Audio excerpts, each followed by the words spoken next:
अग्रदूत, जल जंगल और जमीन की लड़ाई लड़ने वाले आदिवासियों के रहनुमा, इस क्षेत्र के सबसे ज़्यादा सामाजिक क्रांतियों में अपना विश्वास रखने वाले और विशेष करके भारत की आवाज़ को विश्व की पटल तक पहुंचाने वाले ऐसे आदरणीय गजानन दादा आज हमारे सामने उपस्थित है।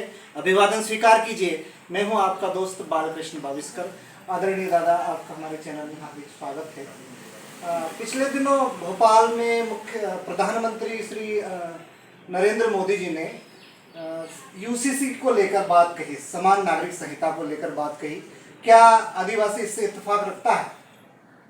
देखिए, आदिवासी का अपना अलग जो है संस्कृति है, परंपरा है, रीति रिवाज है, वार त्योहार है, उनके अपने देवी देवता है, उनके अपने अलग कानून कायदे हैं।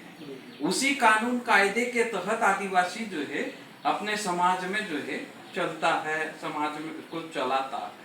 अगर समान नागरिकता संहिता लागू हो जाएगी तो कहीं न कहीं आदिवासी की संस्कृति के ऊपर उसका दबाव बनेगा। आदिवासी के जो है कानून कायदे जो है नष्ट हो जाएंगे। आदिवासी की जो है संस्कृति के ऊपर उसका प्रभाव पड़ेगा, क्योंकि आदिवासी जो है जिस ढंग से जो है जीवन जीता है वो कहीं ना कहीं वो प्रकृति के साथ में मिलके अपना जीवन जीता है, और उसी से जो है उनके जो है संस्कृति, परंपरा, रूढ़ी जो है कई सालों से जो है चलती आ रही है। अगर जो है ये समान नागरिक संहिता बनती है तो आदिवासी की रूढ़ी प्रथा तो खत्म होगी ही होगी, लेकिन साथ ही जो है जिस प्रकार से आदिवासी की जो परंपरा है, शादी ब्याह, नाच गाना, फिर बाद में जो है आपके वाद्य यंत्र, तो ये सारा नष्ट हो जाएगा अगर आचार संहिता, नागरिक संहिता अगर लागू होती है तो कहीं न कहीं आदिवासी की पहचान खत्म हो जाएगी। संविधान में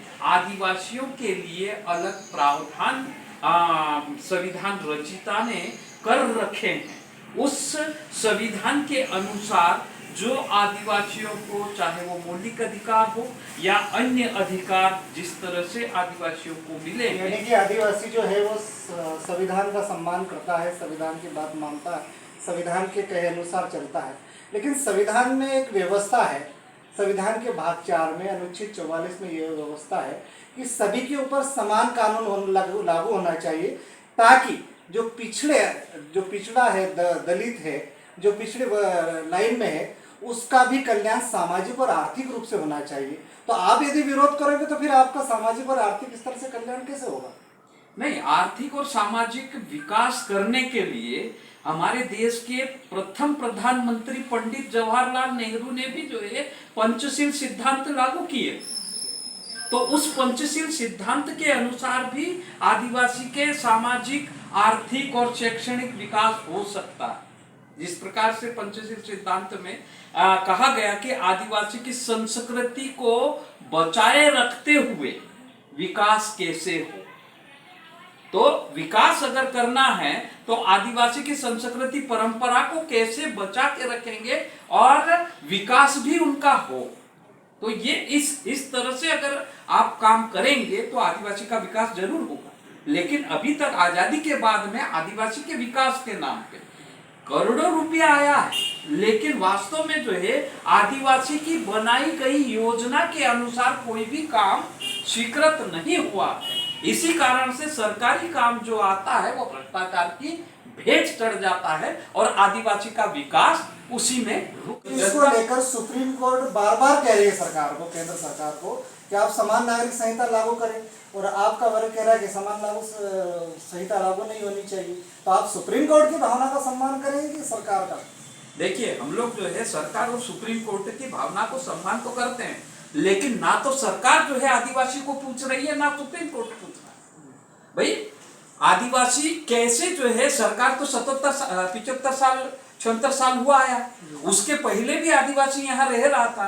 ना पुलिस था, ना पटवारी था, ना जो है नाकेदार, ना ठेकेदार कोई था, चल रहा था ना। सरकार के आने के बाद में उनकी परंपरा और उनका संस्कृति, उनका जो है रूढ़ी प्रथा तो नहीं नया बना ना, वो तो कई सालों से चलता रहा, और उसी से आदिवासी जो है अपना जीवन चलाते हैं। तो अभी जो है वही उसी को देखते हुए जो है भारत सरकार ने पूर्व में पंचायत उपबंध अनुसूचित क्षेत्र पर विस्तार अधिनियम लागू किया। मध्य प्रदेश में तो अभी लागू है विस्तार अधिनियम। नहीं, तोड़ मरोड़ के किया। उसमें जो है आदिवासी की रूढ़ी प्रथा ही उसका संविधान है ना।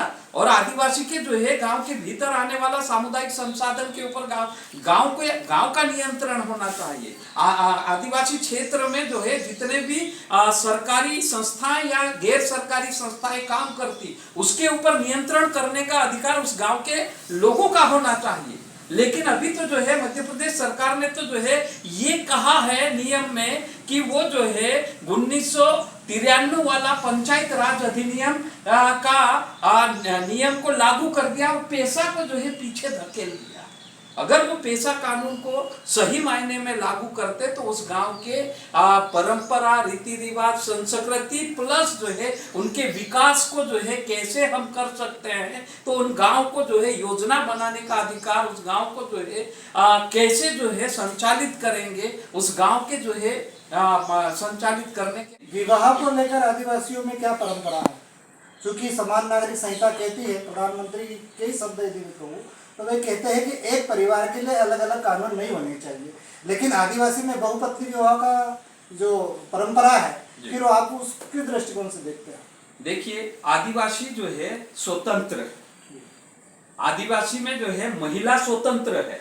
गैर समाज, गैर धर्म के लोगों की महिला गुलाम टाइप की है, लेकिन आदिवासी की महिला या युवतियां स्वतंत्र है, युवक भी स्वतंत्र है। आदिवासी में जो है अगर कोई लड़की किसी लड़के से शादी करती है, लेकिन वो लड़का कुछ समय तक जो है उससे अच्छा रहता और उसके बाद में जो है उसको अच्छा नहीं रखता है या उसका परिवार अच्छा व्यवहार नहीं करता है, तो वो लड़की उस लड़के को और उसके परिवार को लात मार के जो है वापस अपने पिता के साथ घर आ जाती है और दूसरा साथी मतलब दूसरा पति जो है तय करने को उसको अधिकार है। तो एक जगह से दूसरे जगह, एक आदमी से दूसरे आदमी के साथ शादी करने की स्वतंत्रता है। दूसरी बात कि आदिवासी समाज में 10 साल से 60 साल की युवती या बूढ़ी महिला को शादी करने की स्वतंत्रता है। लड़के को 10 साल का लड़का से 60 साल का बूढ़े को जो है शादी करने की स्वतंत्रता है और वो शादी होती है, करते हैं। तो इसको 2 से 4 शादियां कर सकता है, कर सकता है और उसको समाज मान्यता देता है। ये हमारी स्वतंत्रता है। और अगर समान नागरिकता संहिता लागू होती है तो जो हमारी युवती को स्वतंत्रता है, जो हमारी बूढ़ी को स्वतंत्रता है, जो युवा को स्वतंत्रता जब है, जो 60 साल के जो है बूढ़े को स्वतंत्रता थी, वो स्वतंत्रता खत्म हो जाएगी और आदिवासी समाज में वह स्वतंत्रता खत्म होने से महिला गुलाम हो जाएगी आदिवासी समाज की और जबरदस्ती किसी के यहाँ जो है गुलामी में जो है वो शादी करके रहेगी। संबंध विच्छेदन आदिवासी रूढ़िवादी परंपराओं में होती है, कुछ उदाहरण बता सकते हैं संक्षिप्त में कि संबंध विच्छेदन किस प्रकार होते हैं आदिवासी में? तो संबंध विच्छेद मैंने अभी कहा ना कि भाई परिवार अगर बहू को ठीक से जो है वो पालन करता है और पति उसके साथ में अच्छा पति समान रिश्ता रखते हुए उसके साथ व्यवहार करता है तो ठीक है। अगर जो है वो पति किसी पत्नी के साथ में दुर्व्यवहार करता है और कोई सास ससुर बहू के साथ में दुर्व्यवहार करता है, उसके लिए तो स्पेशल न्यायालय की व्यवस्था है भारतीय संविधान में। आप अपनी परंपराओं से कैसे काम करते रहोगे? नहीं, न्यायालय क्या, हमारी भी रूढ़ी प्रथा है, हमारा भी जो है हजारों साल की परंपरा है। इस परंपरा में हमारा समाज जीवित है। हम न्यायालय में जाएंगे तो पैसा लगेगा, जिसके पास पैसा होगा वो न्यायालय जाएगा। हम गरीब आदमी न्यायालय में कैसे जाएंगे? और न्यायालय में जाने के लिए पहले पुलिस में जाएगा। आज की पुलिस इतना भ्रष्ट हो गया कि बिना पैसे से आपका काम नहीं करेगी। आपका जो है कोर्ट भी जो है आजकल बिकता है ना। आप न्यायालय पे सीधा सीधा आरोप लगा रहे, कोर्ट पे आप बिकने का आरोप लगा रहे हैं। हाँ भाई, मेरे पास पैसा नहीं है तो वकील जो है मेरा लड़ेगा क्या? कम पैसा दूंगा तो वकील मेरा केस को जो है अच्छी तरह से जी जान लगाकर नहीं लड़ेगा। मैं गरीब आदमी हूं, तो जिसके पास ज्यादा पैसा होगा, अच्छा वकील करेगा, बैरिस्टर बुलाएगा, वो लड़ेगा, तो कोर्ट तो जो है वकील जो बोलेगा वही करेगा ना। मैं अगर बोलूंगा, मुंडी काट के किसी के ले आया, पुलिस को बोल दिया कि मैंने जो है इनकी हत्या कर दी, ये इसकी मुंडी है, पुलिस वाला तुरंत एफआईआर कर देगा मेरे को। लेकिन जब जो है मैं अंदर जाऊंगा, मेरा रिश्तेदार जो है वो किसी वकील के यहाँ जाएगा। जो विधायी व्यवस्था है उससे संतुष्ट नहीं है, आपका जो रूढ़िवादी परंपरा है उससे आप संतुष्ट। अब सवाल बदलते हैं, परिवेश बदलते हैं। नवंबर में मध्य प्रदेश में विधानसभा चुनाव है। चूंकि आप सामाजिक संगठन है, इस क्षेत्र में आपने क्रांतिकारी परिवर्तन समय समय भी किया है। राजनीतिक परिवर्तन के दृष्टिकोण से आप आने वाले जो 23 का चुनाव है नवंबर में, क्या राजनीति में आने की कोई मंशा है गजानन ब्राह्मणे जी की? देखिए, जिस तरह से हम लोग 35 बरस से काम किए, कहीं न कहीं जब जब चुनाव आता है तो कभी न कभी कहीं न कहीं हमारा संगठन, आदिवासी मुक्ति संगठन, किसी न किसी को मदद करता, कभी कांग्रेस को तो कभी भाजपा को, तो कभी किसी को तो कभी किसी को। अभी किससे बात हो रही है आपकी? किस संगठन से आप लेकर आने वाले समय में चुनाव के मैदान में उतरने वाले हैं? नहीं, जैसे हम लोग को हमारा संगठन उतरेगा, मैं ये नहीं कहूंगा कि मैं उतर रहा हूं। हमारा आदिवासी मुक्ति संगठन ने और मध्य प्रदेश में जितने आदिवासी जन संगठन काम किए हैं, 6 महीने पहले जबलपुर में एक मीटिंग हुआ। उस मीटिंग में जो है हम लोगों ने, अभी जन संगठनों ने तय किया है कि हम बाहर आंदोलन कर करके जो है थक गए हैं, कितना आंदोलन करें, लेकिन अंदर वाले सुनते नहीं। इसलिए अभी जो है, क्या आदिवासी मुक्ति संगठन चुनाव लड़ने को तैयार है नवंबर का? जी, लड़ने वाला है। गजानन ब्राह्मणे जी कहाँ से चुनाव लड़ने की तैयारी करना? देखिए, अभी आदिवासी मुक्ति संगठन अगर चाहेगा तो हम लोग जो है पानसेमल से चुनाव लड़ेंगे। मतलब पानसेमल से ताल ठोकने के लिए तैयार है आप? जी।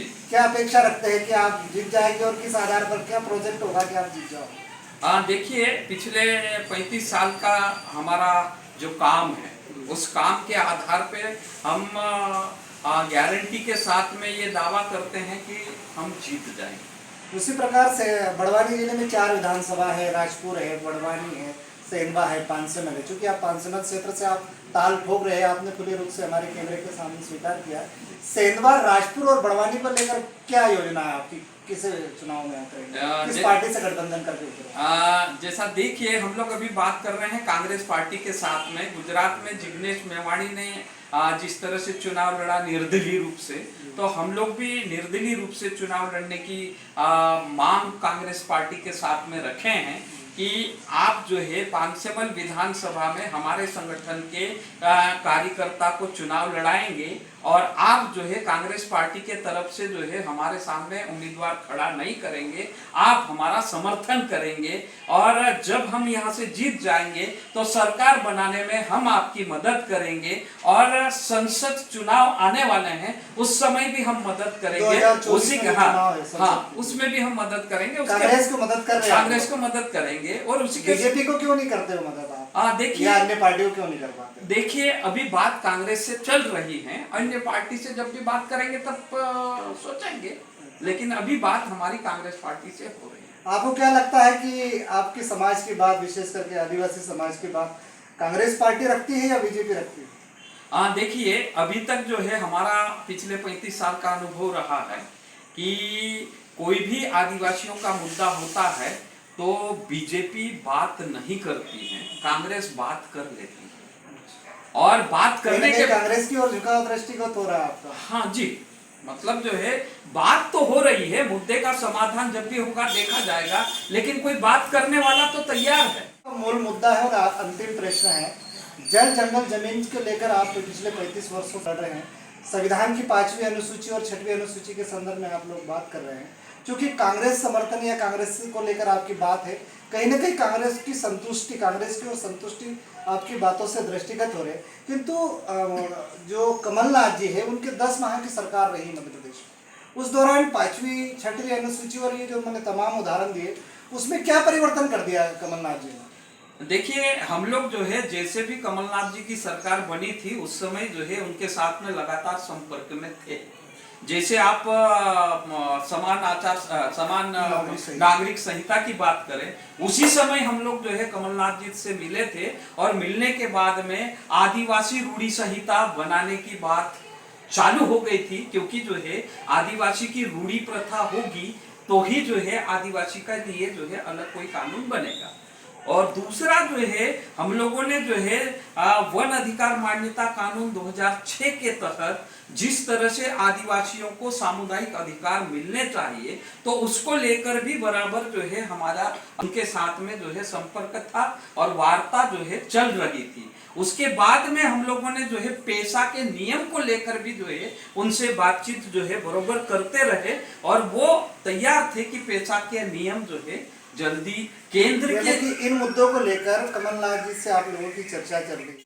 ये थे दादा गजानन ब्राह्मणे जी, जो पिछले 35 वर्षों से लगातार सामाजिक क्रांति के अग्रदूत बने हुए और समय समय पे सरकार ने जो कदम उठाया है उनके दृष्टिकोण से यदि लगा कि ये कदम कहीं ना कहीं आदिवासियों के अहित में है तो उन्होंने इस पर आवाज उठाने का काम किया, लेकिन उनकी बात में सार में उनका झुकाव कहीं ना कहीं कांग्रेस की ओर है। हमारे चैनल में आए, हमसे बातचीत की, बहुत बहुत धन्यवाद। आपको भी बहुत बहुत धन्यवाद।